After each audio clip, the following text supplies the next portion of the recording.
ए पदटी मोर सबु भाई मानक पई। मन रखिथिबे निज स्त्री गोटे ठंडा पानी ग्लास आ पर स्त्री मीठा सरबत जहाँ को खुशी रे पिया जाए।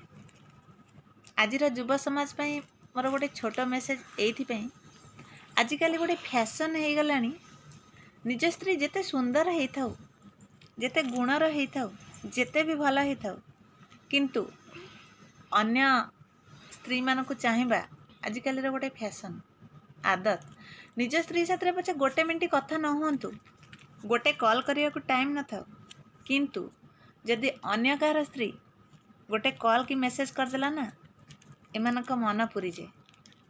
मन रखिए भाई माने एइथिपई निज स्त्री को ठंडा पानी कहली आ पर स्त्री को मीठा सरबत कहली कारण आमे जदे खरारे धाई आसी थाउ आमको गोटे ग्लास मीठा सरबत दिया जिवो आउ गोटे ग्लास ठंडा पानी दिया जिवो कहले कोटा को प्रथम ग्रहण करिवे केबे भी से मीठा सरबत को ग्रहण करिवे नहीं कारण मीठा सरबत सबले शोष बढ़े थाए किंतु ठंडा पानी शोष मेंटे थाए।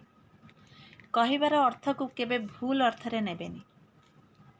निज स्त्री को जेते दुख कष्ट भल मंद जहाँ भी आसू से तम सहित रहिबो तम सहित सुख दुख शेयर करिवो तम सुख दुख रे भागीदार हबो किंतु पर स्त्री माने कौन करंती जानिचंदी केवल से माने तम पैसा धन संपत्ति ए सब को देखि तम सहित कथबार्ता होथांती केबे भी से तम दुख रे साथ देबेनी।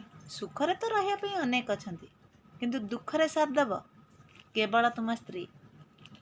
केबे हेले ताकू अलोड़ा बोली भाबंतुनी तार मूल्य बुझंतु।